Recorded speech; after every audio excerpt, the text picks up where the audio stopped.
So, two parts, at least two parts to this. Um, Basically, an objective for each part. Um, so, we'll do the first objective doing simplify or verifying identities by only modifying one side of an equation, which makes it, I think, a little easier to decide how to go about the problem. Um, when you know that you're only going to do one side and you have to get the other side, like that gives you a goal of what you're trying to do. Whereas when we can simplify both sides to try to get them both down to something the same, it can be a little bit more work, and it's kind of like doing, oh, and I'll do two problems in this one problem. But for the first part of this, so just being able to simplify one side of an equation, um, to verify that this is an identity. They're not going to try to trick you and be like, hey, verify that this is an identity, and then haha, you're not going to actually get that. It is giving you, this is what it equals, this is what you should be able to get. Um, but it's not going to tell you like which side to do. Typically, one side will look more complicated than the other, and that's the one that you're going to want to mess with to get it down to a simpler version. So again, we're still just using the same identities that we've had in the from the first section. Um, our tangent, cotangent, reciprocal, Pythagorean, even, odd, and cofunction. Um, but really, just the first three, like, are the most common ones. Pythagorean ones are going to pop up a lot. Um, and as always, if we have like a cosecant, we probably want to turn it into like 1 over sine. Tangent, cotangent, turn those into sine and cosine. So a lot of the same, I guess, shortcuts or rules that we did in the first section and how we simplify things are still going to apply. Turning stuff into sine and cosine is almost always going to be a good idea. When we have, like in this first one, verify that sine squared over 1 minus cosine equals 1 plus cosine is an identity. So the left side of this looks grosser than the right side. Just there's more going on. So that's the side that we probably want to work with. So this is not like solving an equation. We can't move stuff across the equal sign. We're just going to manipulate the left-hand side so that it eventually looks like the right-hand side. And when we do this, a lot of the times, like anytime you see like a sine squared, cosine squared, tangent squared, any of those squares, chances are that we're going to be referring back to the Pythagorean identities in some form or another. So it also may be helpful somewhere in your notes to have, do I have space here? No. I need a blank spot. I'm just going to go back to the first section here. And take, like, oh, conveniently, here's my Pythagorean identities. Take these, it's like this first one, say that's our cosine squared plus sine squared equals 1. And kind of rewrite it so that under that identity, the cosine squared plus sine squared equals 1. Other forms of that would be like cosine squared equals 1 minus sine squared.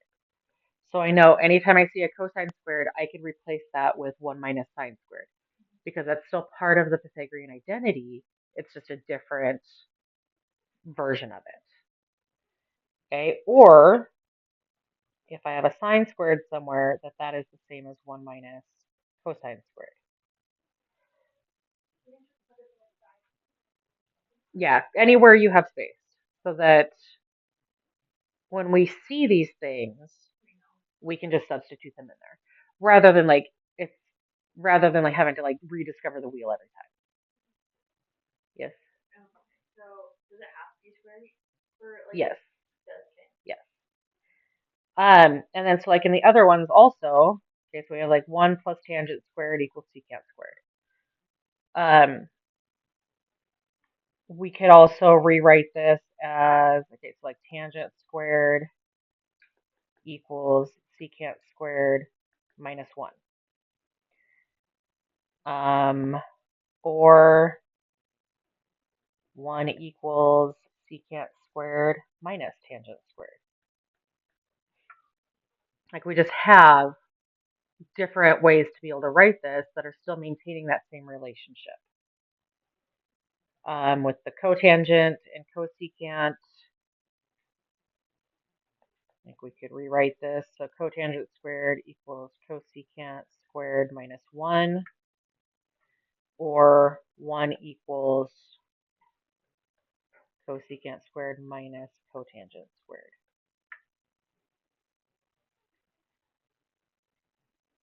Okay, that third one on both of those may not be as helpful,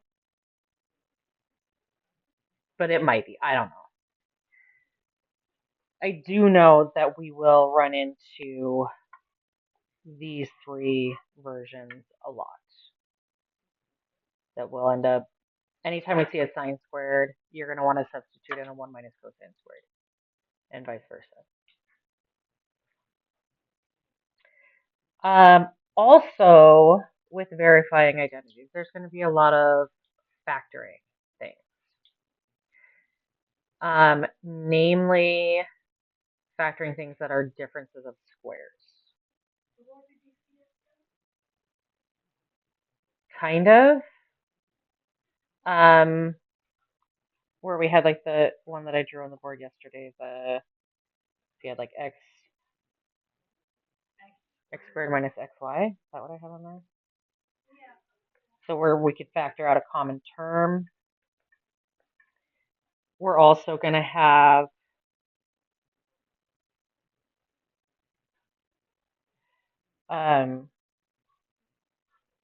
like if you had like an x squared minus y squared. If I have two perfect squares, like 1 minus sine squared and 1 minus cosine squared. Those are, we can factor that. Where that's going to be x plus y, x minus y.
Um,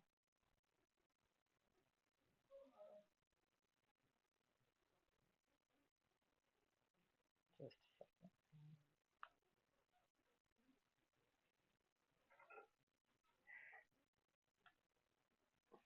what is happening? Okay. So in this first example, let's get back to the right page here. Okay, verifying that sine squared over 1 minus cosine equals 1 plus cosine. So we want to try to get everything really like in terms of the same trig function. So since we're manipulating the left-hand side, and I have one instance of sine, but I have two different instances of cosine. That's generally going to indicate that we want to write stuff in terms of cosine. Taylor's jumping at the bit here. What do you want? So we want to transform sine squared into 1 minus cosine squared. So that's our Pythagorean identity.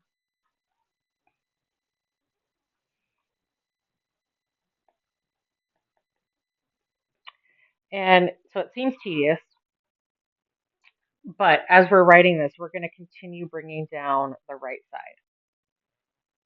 until we get down to the very last step is going to be 1 plus cosine equals 1 plus cosine. Then we know that we've shown that it's an identity. We've done this, it's an algebraic proof, essentially. Okay, so the 1 minus cosine squared, that is a difference of squares because 1 is also a perfect square. So if I have 1 squared minus cosine squared, I can factor that. Okay, that 1 minus cosine squared is the same as 1 plus cosine times 1 minus cosine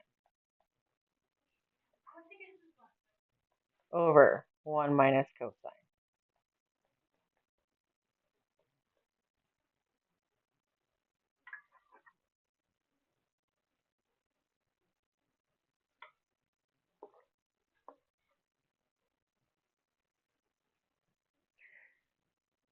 Once we factor that, then we end up with the same thing in the top and bottom. Both of them have a 1 minus cosine. So we can treat this 1 minus cosine as just one thing. Because really, if we knew what theta was, 1 minus cosine theta is just a number. So 1 minus cosine and 1 minus cosine will cancel out. And all we have left then is 1 plus cosine equals 1 plus cosine. Verified.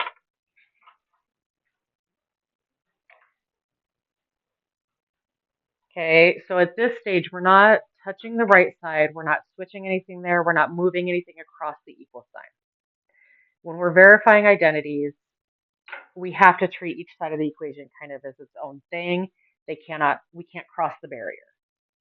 Okay, we're just going to manipulate one side and hope that we get to the right side. And so sometimes also, you're going to have something that like both sides look equally crappy. Just pick one and go with it. It may not be the right one, but you'll gain some experience. And you might cry and then have a quick little mental chat with yourself and go back and do it again, but to the other side. Yeah, stock up on clam chowder or sandwiches. I told my friend last night I'm gonna hydrate with a sandwich, and he just started bawling. I have said that to my husband before, and he just looks at me like I'm insane. I'm like, you had to be there. It's okay.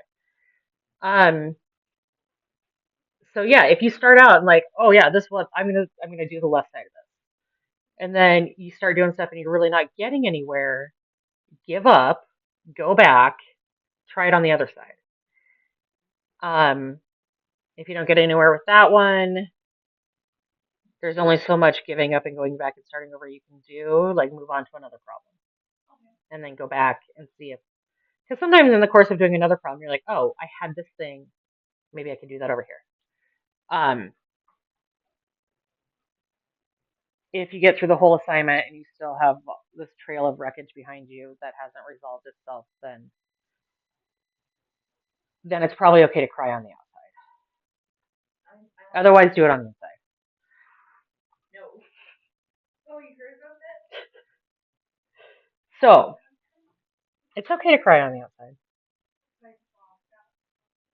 did. You just watch Serena's. That's okay. Serena's face. She was just like, well, like I. Okay, but if you traumatize children. I didn't mean to traumatize. She was just like, like she and she was like traumatized a little bit. Like I gave her a cookie, and then she like kind of cried, and I was like, it's okay. Well, it's okay. I didn't like her stopping till she left.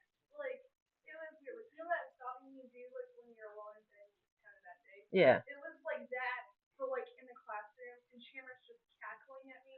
No, Shamrock was like, "What's wrong with you? What's wrong?" Like, what's wrong? I'm like, I don't know. And then it's just the whole thing. It happens. It's okay. So, which side looks the least disgusting here? The one that's my. Okay, the left. So the left side. Okay. What do we want to try?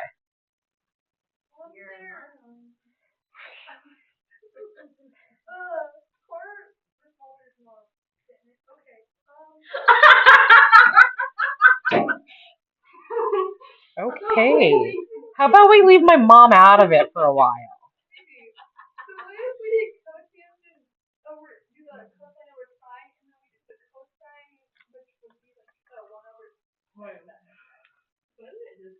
Okay, so you're saying change cotangent squared to cosine over sine? Yeah, I think so. Okay, so we did cosine squared over sine squared minus cosine squared. That might be something. Ooh, it might. It might actually. Okay. I might be lying too. I don't know. That's the fun thing about these. You never know. Okay, but what I do like about the left side is now I have a cosine in both terms. Can we put the cosine like that? This cosine over 1? Yeah. Oh, that doesn't help us. Yeah, but it doesn't hurt you either. So would it be? So we combine those ones? So this is just like the, I'm gonna do like the x squared minus xy, where we have, except instead of x squared, we have a cosine squared in each spot. So we can factor that out. If I take out the cosine squared, then what I have left in here is a 1 over sine squared minus 1. Cosine squared divided by cosine is going to be 1.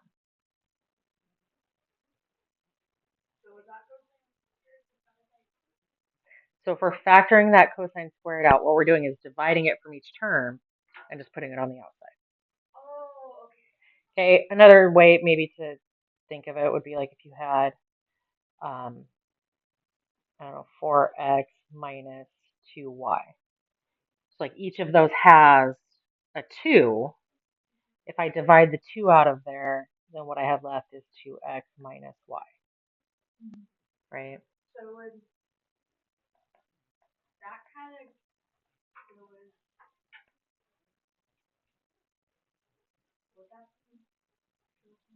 So, and okay, so if we look at what we have, what we're trying to get to on the right hand side, I want to get, I have a product of cotangent squared and cosine squared. So you want this to be cotangent. So we want to see if that stuff inside there, is that going to simplify down to a cotangent squared? Because I already have a cosine squared times something. So I can though. So 1 over sine squared is cosecant squared. So do I have something that tells me that a relationship between cotangent and cosecant?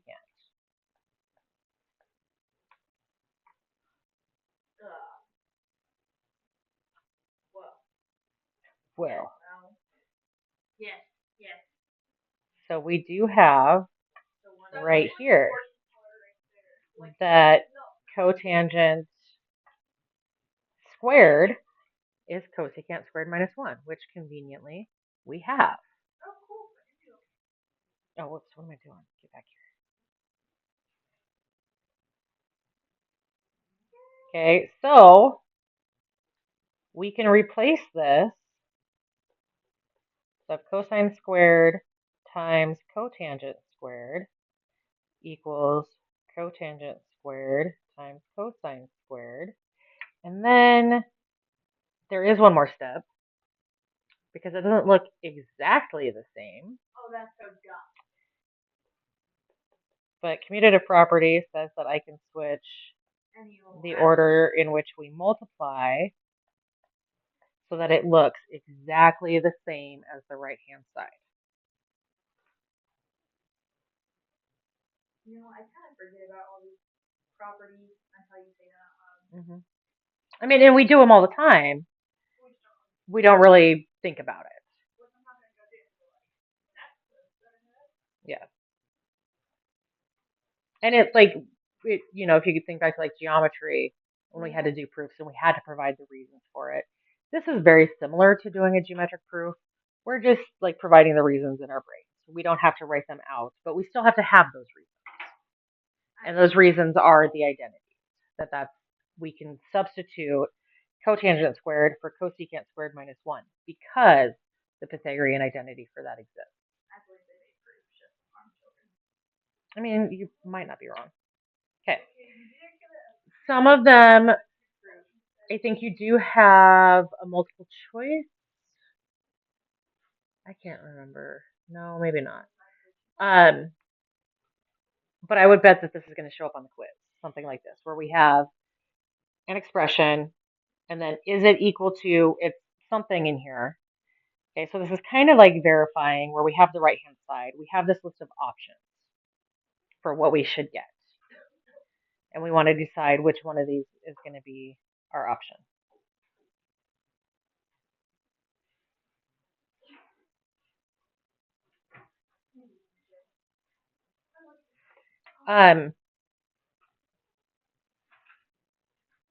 So if we start by simplifying this, if cosine times cosecant over tangent,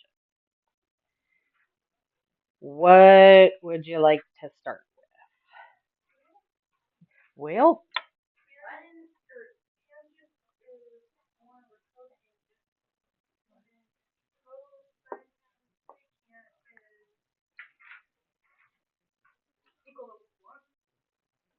yeah, but we don't have secant, so. Good try. So normally what's our first step in simplifying these? Get them all in terms of sine or cosine. Okay, so cosine is going to leave that. Cosecant would be 1 over sine. Tangent would be sine over cosine.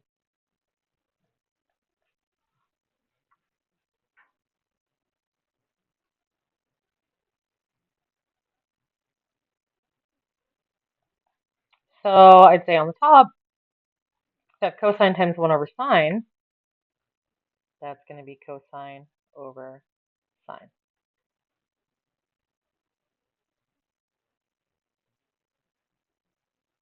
So I have cosine over sine over cosine.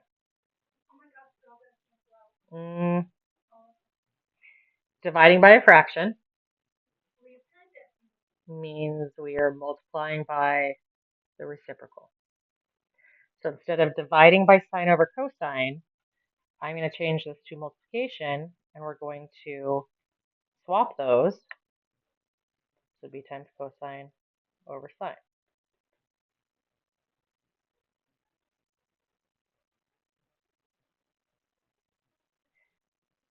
Which then leads us to, if I have cosine over sine times cosine over sine, multiply straight across. We have cosine squared over sine squared, which is not one of our options, but is one of those going to simplify to that? Or can that simplify to one of those? So cosine over sine is the same as cotangent. So cosine squared over sine squared would be cotangent squared, which is C. I don't know why I'm saying it with that emphasis. Cotangent. That's not how I say it. Every time you're on speaker, you speak more professionally. I don't know. I don't know why I left so much space there too. I don't know.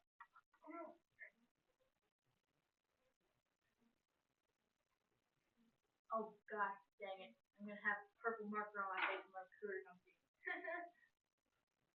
No, Maybe the other side. I don't know if that's a shadow. No, I think it's fine. Okay, well I just felt like the tip of my pen graze against my face.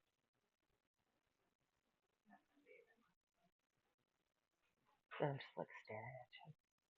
No, I think it's okay. Can they not recruit you because they don't think you're applicable? Yeah. Yeah. All right, let's try this one.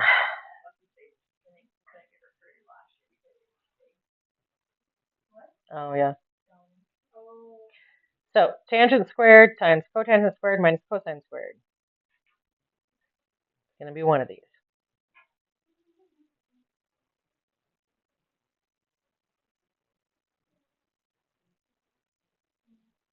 This is a good one. I like it.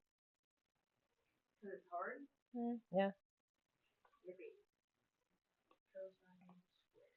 It's got a lot of stuff going on. I'm going to scooch these multiple choice answers over here so I can do my work going down because I don't like going across. All right.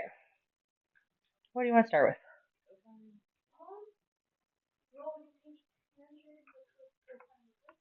Okay.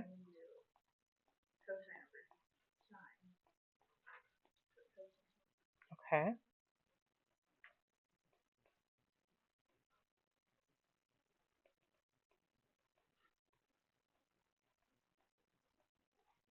I'm just going to throw that over one. We got a bunch of fractions. Isn't it really hard not to be No. No? Ooh, we got a couple options here for what we can do. Options are good.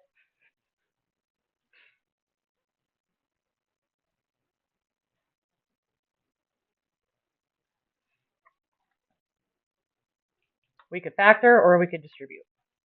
I'm okay with distributing. Okay. So if we distribute that sine squared over cosine squared through the parentheses, we're going to multiply it by both of our terms here. So I'm going to go sine squared cosine squared times cosine squared sine squared minus, oh my gosh, sine squared over cosine squared.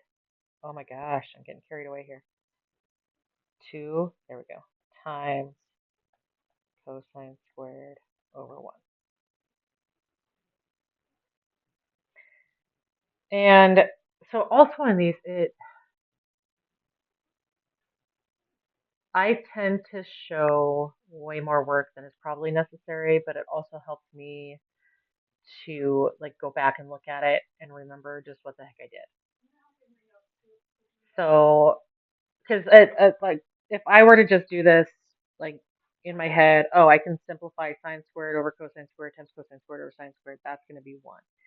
But if I skipped this step and just brought it all down, and this would be 1 minus sine squared, I'm potentially going to forget how I got that or why I did that. Okay, so showing this whole, writing this down that I'm multiplying that by both of the terms that were in there, that's going to help you stay a little bit more organized.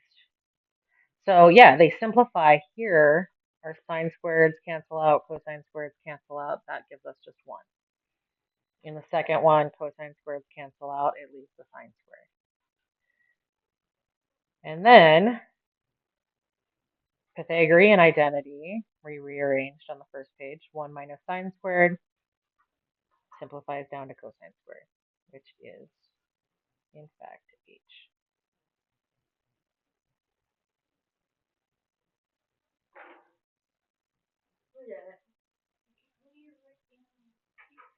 Okay.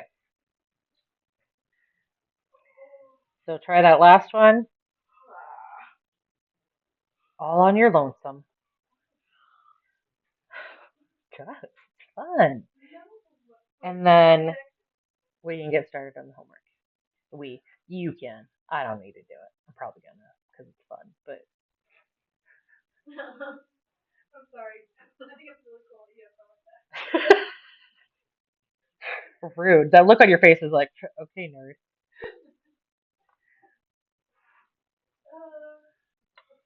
So give that one a shot. See how it goes. I'm gonna unplug so I can do the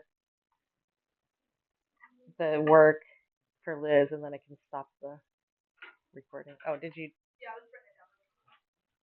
Or not Linda. One more. Or paper. Picasso.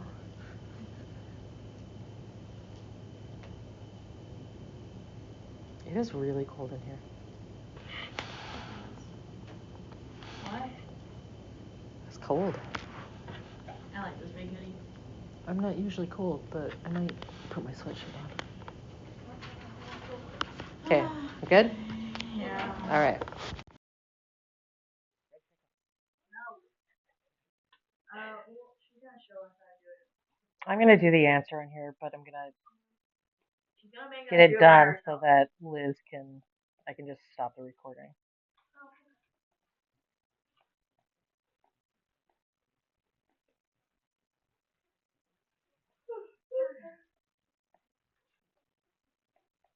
Can I do the last name? Done. What? It's very short.